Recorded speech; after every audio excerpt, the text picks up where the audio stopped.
그 지역의 목자들이 밤에 밖에서 자기 양떼를 지키더니 주의 사자가 곁에 서고 주의 영광이 그들을 두루 비추매 크게 무서워하는지라. 천사가 이르되 무서워하지 말라. 보라, 내가 온 백성에게 미칠 큰 기쁨의 좋은 소식을 너희에게 전하노라. 오늘 다윗의 동네에 너희를 위하여 구주가 나셨으니 곧 그리스도 주시니라. 너희가 가서 강보에 쌓여 구유에 누워있는 아기를 보리니 이것이 너희에게 표적이니라 하더니 호련히 수많은 천군이 그 천사들과 함께 하나님을 찬송하여 이르되 지극히 높은 곳에서는 하나님께 영광이요 땅에서는 하나님이 기뻐하신 사람들 중에 평화로다 하니라. 천사들이 떠나 하늘로 올라가니 목자가 서로 말하되 이제 베들레헴으로 가서 주께서 우리에게 알리신 바 이 이루어진 일을 보자 하고. 아멘. 할렐루야. 성탄의 기쁨이 예배하시는 모든 성도님들의 마음과 가정 속에 충만하시기를 축원합니다. 우리 좌우에 계시는 분들에게 메리 크리스마스 한번 인사 나눠주시기 바랍니다. 메리 크리스마스, 메리 크리스마스. 문자 그대로 기쁘고 즐거운 성탄절 되시기를 축복합니다. 예수님의 비유에 보시면 천국은 잔치와 같다, 그렇게 이야기하신 때가 많이 있습니다. 천국은 잔치인데요, 보통 잔치가 아니고 보통 파티가 아니고요, 임금님의 아들의 결혼식이다, 그렇게 되어 있습니다. 이 세상에서도 여러 가지 종류의 파티가 있지만 임금님의 아들의 결혼식이라고 생각하면 아마 최고의 기쁨이 충만한 잔치자리라고 그렇게 보실 수가 있을 것입니다. 그런데 그 임금님의 잔치자리에, 임금님의 아들의 혼인잔치에 저와 여러분이 다 초대를 받으셨습니다. 그리고 보통 초대를 받으신 것이 아니고요, 요한계시록에 가서 보니까요, 우리가 손님으로 초대받은 게 아니라고 되어 있어요. 예수님은 신랑이시고 우리는 그 혼인잔치 자리에 신부예요. 결혼식의 주인공이 누구죠? 잘 모르세요? 신부가 주인공입니다. 제가 결혼하는 커플들에게 항상 가르쳐 주는데, 신부가 주인공이다. 아내를 행복하게 해줘라. 신랑은 오히려 신부, 아내를 같이 행복하게 해주기 위한 조연이라고 볼 수 있고요. 이렇게 임금님의 아들의 혼인 잔치 자리에, 천국 잔치에 우리가 초대받아서 가보니까 우리가 신부래요. 예수님이 신랑 되신대요.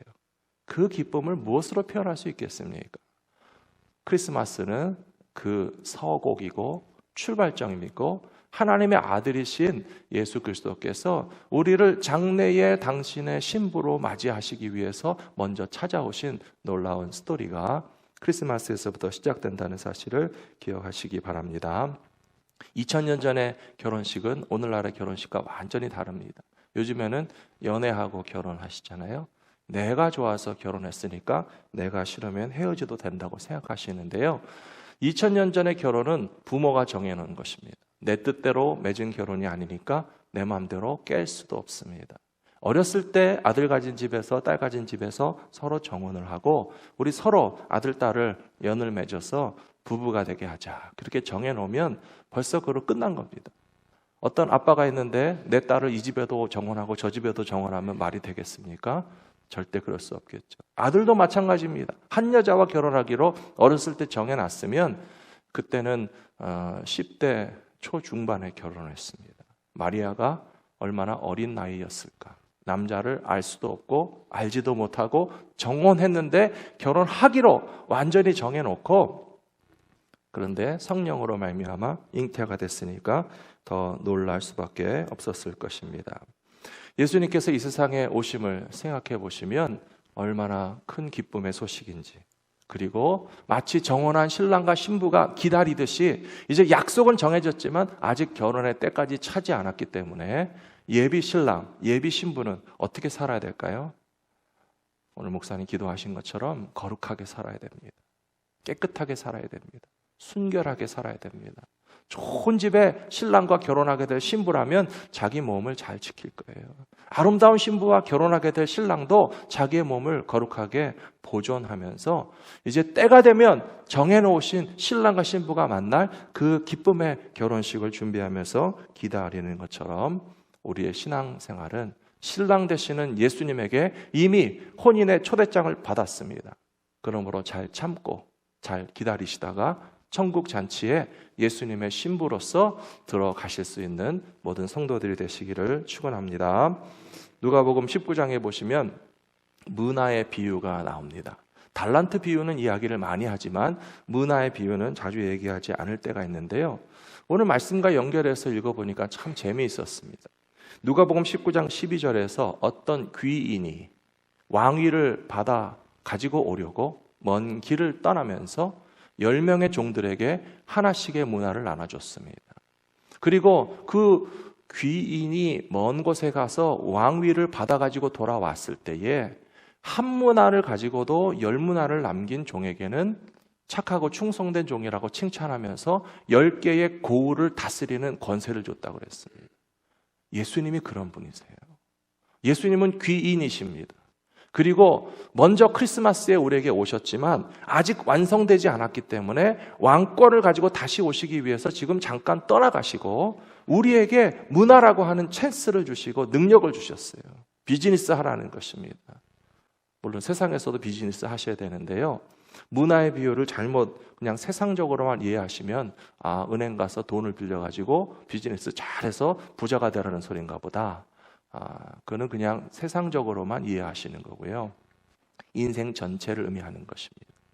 크리스마스에 오신 예수님이, 십자가에서 달리신 예수님이 우리에게 구원을 베풀어 주시고 이제 왕권을 가지고 다시 오실 재림의 예수님을 기다리는 동안에 우리에게는 문화라고 하는 능력을 주시고 찬스를 주셨으니 잘 참고 잘 기다리면서 인생의 비즈니스를 잘 하셔가지고 주님 다시 오실 때에 칭찬을 받으면 왕이시니까 마을을 다스리는 권세를 주신다고 그랬잖아요. 우리가 보통 잔치에 들어가는 것이 아닙니다. 천국 잔치에 들어가는 자들에게는 큰 영광과 특권과 기쁨을 주신다는 사실을 기억하시면서 성탄의 주님을 환영하며 맞이할 뿐만 아니라 다시 오실 주님을 만날 때까지 충성되게 잘 참으시고 잘 견디시고 또 혼인 잔치 자리에 들어갈 준비를 하실 수 있는 모든 성도님들이 되시기를 부탁합니다. 오늘 읽으신 말씀 보시면 예수님이 탄생하실 때에 주님의 영광이 나타났다 그렇게 되어 있습니다. 예수님이 태어나실 때에 주님의 영광이 나타났다 그렇게 되어 있습니다. 누가복음 2장 9절에 보시면 주의 사자가 곁에 서고 주의 영광이 그들을 두루 비추매 크게 무서워하는지라. 주님의 영광이라고 하는 것은 무엇이겠습니까? 하나님께서 구원의 역사를 일으키시는 것은 인간들이 상상할 수 없는 엄청난 일이라는 것을 의미하고 있습니다. 오늘 누가복음 2장의 말씀 보시면 베들레헴 지역의 목자들이 밤중에 양떼를 지키고 있었다 그렇게 되어 있습니다. 양떼를 지키는 목자들은요 굉장히 터프한 그런 짭을 가진 사람들이에요. 힘든 일을 하는 사람들입니다. 우리처럼 쉽게 요즘에도 물론 양 치시는 분들이 쉽지는 않겠죠. 얼마나 힘드시겠습니까? 비용도 많이 들고. 근데 과거에는 더 위험했습니다. 왜냐하면 이스라엘 땅에는 그렇게 목초와 풀이 아무데나 흔히 있지 않고요. 드문드문 먼데 떨어져 있습니다. 그래서 창세기에도 보시면 야곱의 아들들이 양떼를 몰고서 2, 3일 떨어진 곳에 가서 그렇게 양떼를 지키면서 노숙을 하고 야영을 하고 그래서 형들에게 음식을 갖다 주라고 요셉을 보내서 심부름을 보내는데 며칠 찾아서 만나고 그런 이야기가 나오지 않습니까? 베들레헴 지역의 목자들도 밤중에 자기 양떼를 지켰다. 예수님의 비유에 말씀해 보시면요. 양의 문이라는 말이 나와요. Sheep gate, door of sheep. 무슨 뜻일까요? 자기 몸으로 양을 막아서 지킨다는 뜻입니다. 좁은 지역에다가 계곡이나 동굴이나 양떼들이 모일 만한 곳에다가 양떼를 몰아놓고 밤에 이 양떼들이 막 흩어져서 헤매고 다니지 않도록 내 몸으로 틀어막고서 양떼를 지켜야 되기 때문에 노숙하고 야영하고 양떼와 함께 몸을 부딪히면서 살아가는 목자들은 쉽지 않은 인생을 살아가는 사람들이었습니다. 그런데 이 목자들에게 천사들이 나타나서 말하기를 오늘 밤 하나님의 아들 메시아가 탄생하셨다. 베들레헴 지역이라고 그랬습니다. 굉장히 중요합니다. 베들레헴 지역은 유다 지파의 땅입니다. 유다 지파는 잘 아시는 것처럼 다윗 왕이 탄생한 그런 지파입니다. 그래서 하나님께서는 다윗의 후손 가운데 메시아가 태어나게 하셨다고 약속했기 때문에 12지파 중에서 가장 메시아가 태어나기를 더 기다리는 지파는 누구였을까요? 유다 지파였겠죠. 왜냐하면 다른 지파에서 나오는 것이 아니라 이새의 뿌리에서 다윗의 후손 가운데서 이스라엘을 구원할 메시아가 태어나겠다라고 말씀하셨기 때문에 이 베들레헴 사람들, 유다 지파 사람들은 힘들 때에 더 기다렸을 것 같아요. 캄캄할 때 빛을 찾고요. 추울 때 따뜻함을 기다리고요. 밤새도록 노숙하고 야영하면서 차가운 밤중에 양떼를 지키는 힘든 직업을 가진 목자들이었기 때문에 빨리 아침이 밝아왔으면 좋겠다. 빨리 태양이 떠올랐으면 좋겠다. 춥고 어두운 우리 인생 가운데 하나님께서 따뜻한 구원의 빛을 비춰주셨으면 좋겠다라고 기다리고 있었는데 천사들이 나타나서 그들이 기다리던 하나님의 구원자 메시아가 태어나셨다고 하니까 얼마나 기뻤겠습니까? 그것이 바로 하나님의 영광을 본 것입니다. 사랑하는 성도 여러분, 예수 탄생을 통하여서 우리 인생에 비춰주시는 하나님의 영광의 빛을 보실 수 있게 되기를 축원합니다. 예수님의 나심이 어두운 밤 지나고 새아침 밝는 것과 같습니다. 차갑고 추운 밤이 지나고 따뜻한 햇빛이 비치는 것과 마찬가지로 예수님이 이 세상에 우리에게 오심으로써 하나님의 구원의 능력이 실현됐다는 사실을 기억하시기 바랍니다. 요한복음 1장 14절에 보시면 사도 요한이 그 사건을 이렇게 이야기하고 있습니다. 말씀이 육신이 되어 우리 가운데 거하심에 우리가 그의 영광을 보니 아버지의 독생자의 영광이요 은혜와 진리가 충만하더라. 예수님의 탄생은요 아버지의 독생자의 영광입니다. 우리들에게 그 기쁜 선물을 주신 예수님을 간절히 기다리고 소원하는 자들에게는 반드시 만나는 기쁨이 저와 여러분의 삶 가운데도 일어나게 될 줄로 믿습니다. 누가복음 2장에 조금 내려가서 보시면요, 아기 예수님을 만난 사람들의 이야기가 쭉쭉쭉쭉 나옵니다. 그 중에는 시므온 할아버지가 있고 안나 할머니가 계세요. 두 분은 부부가 아닙니다. 오해하지 마시기 바랍니다.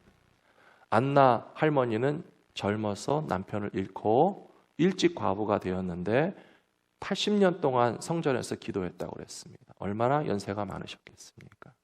그런데 정말 이 시몬 할아버지도 안나 할머니도 성전에서 기도하면서 세상의 악함을 보고 탄식하는 사람이었어요.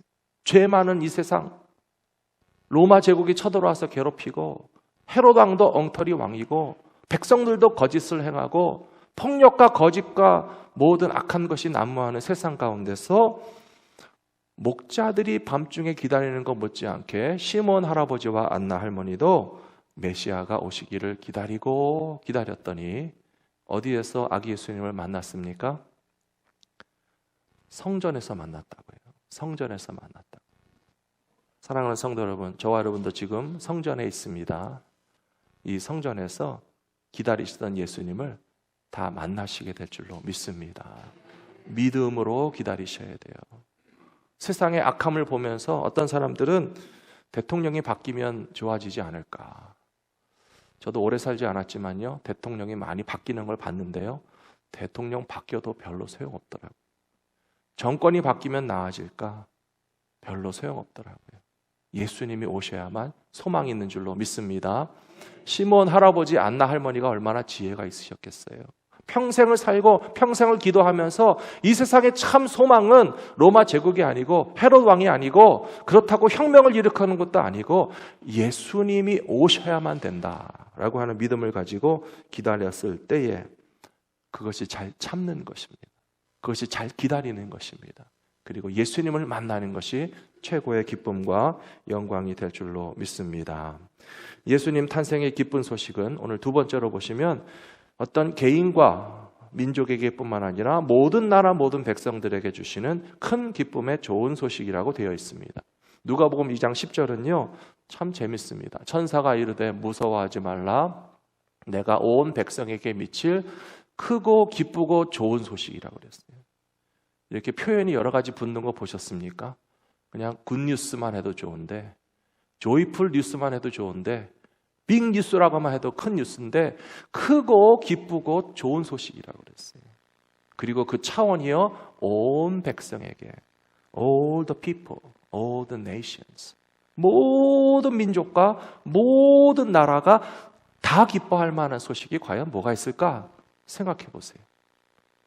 엄마에게 아들이 둘이 있어도요, 두 아들을 다 행복하게 해주는 엄마가 되기 쉽지 않습니다. 왜냐하면 한 아들은 우산 장사 아들이고요, 한 아들은 소금 장수 아들이기 때문에요. 비가 많이 오게 해달라고 기도하면은 우산 장사 아들은 기쁜데 소금 장사 아들은 비즈니스가 망해요. 그러면 비가 안 오게 해달라고 그러면 소금 장사 아들은 좋은데 우산 장사하는 아들은 비즈니스를 할 수 없어요. 한 어머니의 두 아들이라도 어느 한쪽이 기뻐하면 한쪽이 슬퍼하고, 한쪽이 슬퍼하면 한쪽이 기뻐할 수밖에 없는 그런 불공평한 일들이 끊임없이 일어나는 것이 이 세상이라는 말이에요. 어떤 사람들은 부자의 편을 들면 좋아하는 사람이 있고 싫어하는 사람이 있어요. 어떤 사람은 가난한 사람들의 편을 들면 또 다 좋아할 것 같아 보이지만 또 가난한 사람을 편을 들어도 좋아하는 사람이 있고 싫어하는 사람이 있어요. 진보가 오르냐 보수가 오르냐, 아직도 미국과 한국에서 싸우고 있습니다. 우리가 추구해야 될 것은 하나님의 나라입니다. 일부분의 사람들이 만족하는 것을 추구하지 마시고 어떻게 하여야 모든 빈부 귀천을 망라하는 온 세계 온 나라 사람들이 다 기뻐하겠습니까? 일본이 기뻐하면 한국이 힘들어하고요, 한국이 좋아하면 일본이 싫어한다고 그러잖아요. 모든 나라가 다 기뻐할 수 있는 소식, 부자나 가난한 사람이 다 행복할 수 있는 소식, 건강하거나 병들었거나 나이가 많으시거나 젊으시거나 차별함이 없이 모든 인류에게 주실 유일한 기쁨의 소식은 메시아 예수 그리스도의 탄생이고, 하나님의 나라가 이 땅에 이루어지기 전까지는 모든 사람이 다 만족할 수 있는 그런 지도자는 어디에서도 찾아볼 수가 없습니다. 사랑하는 성도 여러분, 예수님의 탄생의 의미가 얼마나 엄청난 사건인지 이 크리스마스에 잘 묵상해 보시기 바랍니다. 모든 사람들이 환영하고 모든 사람들이 만족할 수 있는 구원은 예수님만을 통해서 주시는데요, 그러나 죄송하지만 모든 사람들이 다 구원받는 것은 아닙니다. 죄인 중에 가장 소망이 없는 죄인은 큰 죄를 지은 죄인이 아니고요, 회개하지 않는 죄인이에요. 사랑하는 성도 여러분, 분명히 아셔야 됩니다. 예수님은 죄인들을 위해서 오셨는데요, 죄인들이 회개해야만 됩니다. 큰 죄를 짓고 작은 죄를 지은 건 아무 상관없어요. 근데 회개해야만 소망이 있고 회개가 없이는 소망이 없습니다. 예수님은 죄 많은 세상에 죄인들을 구원하러 오셨는데 겸손히 예수님을 회개하는 마음으로 맞이하면 그 구원의 기쁨의 크고 좋은 소식이 바로 우리들을 위해서, 나를 위해서 주시는 하나님의 복음의 뉴스가 될 줄로 믿습니다. 그 말씀이 로마서 1장 16절, 17절에 나와 있습니다. 같이 읽겠습니다. 내가 복음을 부끄러워하지 아니하노니 이 복음은 모든 믿는 자에게 구원을 주시는 하나님의 능력이 됨이라. 먼저는 유대인에게요 그리고 헬라인에게로다. 복음에는 하나님의 의가 나타나서 믿음으로 믿음에 이르게 하나니 기록된 바 오직 의인은 믿음으로 말미암아 살리라 함과 같으니라. 아멘. 복음에 하나님의 의가 나타났고 예수님을 통해서 구원을 받게 되는데요, 어떻게 우리가 의인이 될 수 있겠습니까? 자기의 죄를 회개하고 예수님을 구원의 주님으로 영접하면 하나님께서 우리를 향하여서 의인이다 땅땅땅 선고하시는 거예요. 재판장이신 하나님께서 우리를 용서하시면 죄인이었지만 용서받았고, 구원이 없었지만 구원을 받게 되었고, 모든 나라 모든 민족, 유대인으로부터 시작해서 헬라인으로부터 시작해서 모든 나라 모든 민족에게 주시는 구원의 기쁨이 이 성탄절의 참된 메시지인 것을 잘 기억하시는 저와 여러분 되시기를 부탁합니다. 마지막 세 번째로, 예수님의 탄생을 경험한 사람들에게는 기쁨과 찬양이 넘쳐납니다. 누가복음 2장 15절에서 천사들이 떠나 하늘로 올라가니 목자가 서로 말하되 이제 베들레헴으로 가서 주께서 우리에게 알리신 바 이루어진 일을 보자. 목자들이 양들을 버려놓고 베들레헴 마구간으로 달려가는 것이 쉬운 일이었겠습니까? 어려운 일이었겠습니까? 안 해보셔서 모르시죠? 쉽지 않은 일이에요. 양의 문이라고 그랬잖아요. 양 한 마리라도 도망갈까봐 몸으로 양떼를 지키고 있어야 될 목자들이 그 양떼들을 버려놓고 더 중요한 것이 있다는 거예요. 예수님을 보러 가자는 거예요. 예수님의 탄생은 이 세상 그 어떤 일보다 가장 귀하고 소중한 하나님의 구원의 사인이기 때문에 그 어떤 것을 바라보는 것보다 더 귀한 일이라서 예수님을 만나기 위해서 달려갔고, 나중에 2장 20절 말씀해 보시면 목자들은 자기들에게 이르던 바와 같이 듣고 본 그 모든 것으로 인하여 하나님께 영광을 돌리고 찬송하며 돌아가니라. 그렇게 되어 있습니다. 예수님을 만나신 분들의 마음 가운데는 기쁨과 소망과 또 하나님의 구원이 차고 넘쳐서 그 기쁨을 마음껏 찬송하며 살아가시게 될 줄로 믿습니다. 오늘 2부 예배에 오시면 성가대가 준비하신 칸타타 순서가 있는데요, 그 중에 몇 곡은 핸델의 메시아 중에서 발췌된 곡들입니다.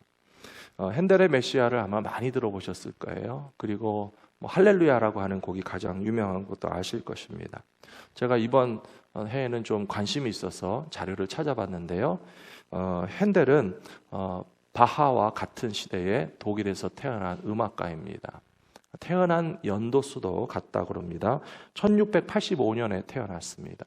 그래서 18세기 서양 음악을 이끌었던 대표적인 음악가인데, 참 재미있게도 바하와 핸델은 평생 거의 만나거나 협력할 기회가 없었다고 그래요. 바하라고 하면 좀 이상한데 원래 발음은 바하라 그러죠. 어떻게 됐든지 간에 이 요한 세바스찬 바하는 독일 안에서만 주로 활동을 했고, 또 이 핸델은 이탈리아에 가서 유학을 하고 거기서 오페라 작곡을 하면서 많이 성공도 거두었고요. 더 큰 야망을 실현하기 위해서 영국으로 갔다고 그래요. 왜냐하면 그 당시에 영국은 최고 강대국이었습니다. 그런데 최고 강대국이었음에도 불구하고 독일처럼 유명한 음악가들을 배출하지 못했어요. 이탈리아처럼 어떤 음악과 문화가 별로 번성하지 못했어요. 그런 약간 문화적인 그런 소외감과 약점을 가지고 있던 영국에 가서 핸델이 활동하니까 그가 만든 오페라가 왕족과 귀족들에게 아주 큰 환영을 받았고 굉장히 많은 수입도 올렸다고 합니다. 그래서 비즈니스를 또 잘 해가지고요, 점점 더 오페라를 만들고 더 크게 만들고 은행에서 돈을 빌려가지고 아주 최고의 화려하고 아름다운 오페라 무대를 착 준비했는데 영국 사람들의 문화가 확 바뀌었어요. 왜냐하면 왕족과 귀족의 문화가 아니고 서민들의 문화가 솟아오르기 시작한 거예요. 소위 말하는 팝 컬처가 생겨나면서 왕족과 귀족들이나 못 알아듣는 이탈리아어로 만든 비싼 오페라 우리는 보러 가지 않겠다. 영국 사람이 만든 영어로 하는 쉽고 편한 노래가 공연되는 공연장으로 가겠다. 문화가 이렇게 확 휩쓸리니까요, 바하가 아니죠, 핸델의 비즈니스가 아주 큰 파산을 하게 됐다고 그래요. 그래서 52세 때 그의 음악 활동은 주저앉았고 몸에는 중풍이 와서 뇌졸중으로 뇌경색이 와서 건강을 잃어버리게 됐어요. 실망한 핸델이 고향 독일에 가서 요양을 하고 건강을 회복하면서 아마 기도를 많이 했던 것 같아요. 다시 영국으로 돌아갔는데 그의 음악적인 커리어가 다시 되살아나기가 너무 쉽지 않았어요. 왜냐하면 시대 흐름이 바뀌었어요. 귀족의 음악이 아니고 대중음악이 인기를 끄는 시대로 바뀐 것이에요. 그런 핸델에게 어떤 자선단체가 찾아와서 우리가 자선 음악회를 해야 되니까 새로운 작곡을 해주지 않겠느냐고 요청을 했습니다. 그리고 잘하는 친구가 성경 말씀으로 짜여진 대사와 대본의 이 가사 내용을 전달해 준 거예요. 그래서 그게 메시아에 나오는 모든 전곡의 내용들을 보시면요, 다 성경에 나오는 말씀이죠. 그래서 그 대사와 대본을 받아놓고 자선단체의 의뢰를 받아서 1741년 56세의 나이에 메시아를 작곡하기 시작했어요. 그 메시아는 오라토리오라고 하는데요. 오라토리오와 오페라가 뭐가 다르냐? 제가 비전문가지만 배운 대로 가르쳐 드릴게요. 오페라는요, 화려한 의상이 있고 무대가 있고 연기를 하고, 얼마나 오페라를 보신 분들은 아시잖아요. 거기에 많은 비용이 들어갑니다. 근데 오라토리오는요, 그야말로 성가대가 이렇게 서서 부를 수 있을 정도로 무대도 없고 굉장히 의상이나 복장도 심플하고 그냥 노래와 악기 연주만 돼 있기 때문에 좀 대중적이고 저비용의 음악으로 보이지만, 근데 그게 또 누구에게 만족을 주지 못했는가 하면 왕족과 귀족과 교회 지도자들이 오페라가 멋있지 오라토리아와 같이 그렇게 심플한 음악을 하느냐, 한쪽을 만족시키려고 하니까 한쪽에서 또 환영을 받지 못하는 그런 괴리감을 느끼고 있었다 그래요. 그럼에도 불구하고 핸델이 메시아를 작곡하는데 24일 동안 집중했습니다. 전곡이 53곡인가요? 공부했는데 자꾸 기억이 안 나네요. 전곡은 53곡이나 되고요. 총 연주 시간은 2시간 20분 정도 되는 이 음악, 악기 연주와 오케스트라와 뭐 솔로와 합창과 여러 가지 내용이 있는 메시아 전곡을 24일 만에 작곡했는데, 어떤 사람은 말하기를 그는 신들린 것 같았다. 신앙적으로 표현하자면 성령님이 인도해 주셨다는 거예요. 자기 아픔과 괴로움을 다 겪어서 인생의 실패와 괴로움을 다 경험해 보고서 음악적으로도 실패했고 재정적으로도 파산했고 건강으로도 모든 것을 잃어버려서 다시 회복될 수 있을까라고 하는 인생의 밑바닥에 내려갔던 핸델이 24일 동안 집중하면서 이 메시아 전곡을 쫙 다 쓰고 나서 제일 많이 은혜 받은 것이 본인 자신이었을 거예요. 그리고 그가 만들어서 전해준 자선 음악회가 아주 큰 성공을 거뒀다고 합니다. 그 덕분에 음악적으로도 재기할 수 있었고요.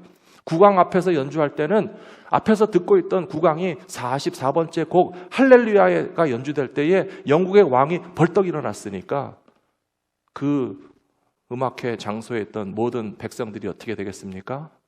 당연히 일어나셔야 되겠죠. 임금님이 일어났으니까 백성들도 다 일어나서 할렐루야 그 한 곡만큼은 전 세계 모든 사람들이 다 알고 이제 그 가사가 시작되면 다 일어나서 듣고 있지 않습니까? 사랑하는 성도 여러분, 제가 이 성탄절에 핸델의 이야기를 해드리는 이유가 거기에 있습니다. 우리의 삶이요, 때로는 실패가 다가올 수 있어요. 우리가 그렇게 잘 나간다고 생각했던 음악적인 커리어가 실패할 수 있어요. 우리가 비즈니스를 잘하기 때문에 은행에서 돈을 좀 빌려와도 얼마든지 남겨서 갚을 수 있을 것이라고 자신만만할 수 있어요.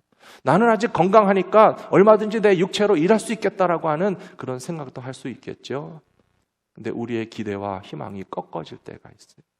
실패할 때가 있어요. 내 뜻대로 되지 않을 때가 있어요. 가시나무 새라는 이야기가 있는데요.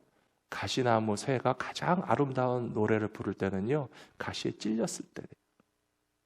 상처를 입고 피를 흘려야만 가장 아름다운 노래를 부른다는 비극적인 이야기인데, 그러나 복음은 비극이 아닙니다. 사랑하는 성도 여러분, 핸델이 제기한 것처럼 실패의 자리에서 주님을 만나는 우리들에게는 주님께서 재기의 소망을 주시고 능력을 주시는 줄로 믿습니다. 하나님의 아들이신 예수 그리스도는 우리에게 승리를 주시기 위해서 오셨습니다.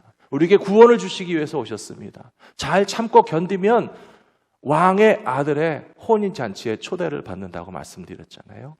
그것도 신부의 자격으로. 얼마나 복되고 아름다운 장래의 소망이 주 안에 있습니까? 크리스마스에 그와 같은 소망을 바라보시면서 예수님을 만나신 분들답게 목자들처럼 기쁨의 찬송을 부르면서 세상 가운데서 성탄의 기쁨을 선포하며 살아가시는 저와 여러분들이 다 되시기를 축원합니다. 아멘. 기도하겠습니다. 좋으신 아버지 하나님, 하나님의 아들 예수 그리스도가 이 세상에 오신 것이 얼마나 기쁘고 좋은 일인지 오늘 크리스마스를 맞이하여 성탄 주일을 맞이하여 다시 한번 생각해 볼 수 있도록 인도해 주시니 감사합니다.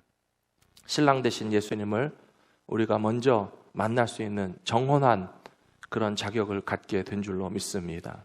죄인 된 우리들을 용서하시고 죄로 말미암아 멸망할 수밖에 없는 자들이라도 회개하며 우리 주님을 나의 주님으로 신랑으로 맞아들이기 원할 때에 하나님은 우리에게 은혜를 베풀어 주시는 줄로 믿습니다. 이 땅에 살아가는 동안에 잘 참고 잘 기다리게 하여 주시옵소서. 우리에게 한 문화를 주셨어도 10문화를 남기게 하여 주시옵소서. 왕이 다시 오셨을 때에 10개의 마을을 다스릴 수 있는 그런 권세를 주실 수 있는 분인 것을 기억하면서 우리의 평생의 삶이 믿음으로 아름다운 열매를 풍성하게 맺게 하여 주시고, 우리 예수님 다시 오실 때에 천국 잔치의 기쁨에 당당하게 참여할 수 있도록 승리하는 크리스찬들이 다 될 수 있도록 인도하여 주시옵소서. 우리 주 예수 그리스도의 이름으로 간절히 기도 올리옵나이다. 아멘.